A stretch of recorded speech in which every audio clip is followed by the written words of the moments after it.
நம்ம தெருவுல பின்னாடி எல்லாம் கொலகளை எல்லாம் உடைச்சு போட்டாங்க. அவங்கள ஒண்ணுமே கட்டுப்படுத்த முடியலைங்க. அவங்க எல்லாருமே பாத்தீங்கன்னா மதுவுல தான் இருந்தாங்க. அதனால அவங்க கண்ட்ரோல் இல்ல. நானுமே விஜய் பார்க்கத்தான் நான் போனேன். அங்க போய் மாடியில் நிக்கங்காட்டி நாங்கெல்லாம் பொழைச்சோம். கீழே நின்றதை நானும் தான் செத்து இருக்கணும். குழந்தைங்களா தூக்கிட்டு வந்திருந்தாங்க. ஒருத்தவங்க அப்படியே டிச்சில் அப்படியே விழுந்துட்டாங்க. இவனுடைய அகராதி மேல ஏறி அந்த டவர் பக்கத்துல இருந்து டிவிக்கு அந்த கரண்ட் அடிச்சு போடும்னு இவங்க சொல்லத்தான் செய்வாங்க. போலீஸே சுத்தமா இல்லைனாங்க. நீங்க பாத்தீங்களா? எங்க போலீஸ் சுத்தமா இல்லைன்னா கடையில் வர்றாங்க, டீ சாப்பிடுறாங்க, அவி மயக்கம் போட்டு விழுந்து ஒரு அம்மா இறந்து போயிடுறாங்க. இன்னொரு போலீஸ்காரர் அங்க ஆஸ்பத்திரியில் இருக்கிறாரு. அப்படி எல்லாம் வராம இப்படி அப்படி இருந்தாங்க.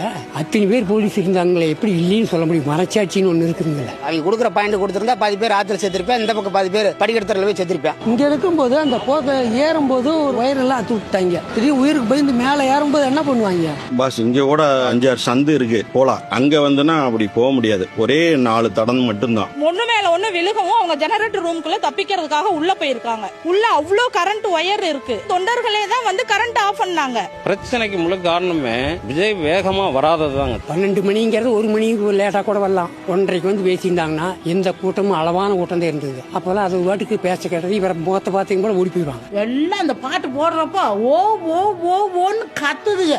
நான் இந்த வந்துட்டேங்க போது எல்லாம் குதிக்கிறானுங்க உள்ள இருந்துகிட்டு. சின்ன பசங்க மாப் மென்டாலிட்டி என்ன பண்றதுன்னு ஒரு ஆர்வத்துல உற்சாகத்துல பண்ணுனதான். சில பேர் சொல்றாங்க திருப்பி அதே மாதிரி திருப்பி ரஷ்யா பாவும் மறுபடியும் இதாகும்னு சொல்றாங்க. எப்படி பார்த்தாலும் மக்களை சந்திச்சுதான் ஆகணும். அவங்க கேட்கிற கேள்விக்கு பதில் சொல்லிதான் ஆகணும். அதனால அவர் போனது தப்பு தான். 67 இருந்து 77 வரைக்கும் தலைவர்கள் தான் கட்டுப்படுத்தினாங்க தொண்டர்களை. இவர் அப்படி இல்லை. நீ இங்க இறங்கி பாக்காட்டி போகுது.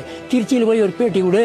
அந்த மரம் ஒண்ணு விழுந்ததுங்க. அந்த மரம் விழுந்தது எல்லாம் பேனிக் ஆயிட்டாங்க. இவங்க போலீஸ மீறின கும்பல் இது. ஓ ரசிகர் தான் நாங்க தர்மாசத்துல படுத்திருக்காங்க. நீ பார்க்கணுமா இல்லையா? இன்னைக்கு அங்க சென்னையில இருந்துகிட்டு காசு மட்டும் கொடுக்குறீங்கன்னா மட்டும் அவங்க எந்திரிச்சு வந்துருவாங்களா? சின்ன பசங்க 16 to 17 பசங்க எல்லாமே ஃபுல் போதையில தான் இருந்தானுங்க. குழந்தை அன்கான்சியஸ் ஆயிடுச்சு. எடுத்து கொண்டு வர வழியிலே இறந்துருச்சுங்க. மயக்கடிச்சு தான் இறந்தாங்க. இதுல சதி பண்றவங்க வந்திருந்தா சதி பண்றவனே இங்க சாணி ஆயிருப்பான்.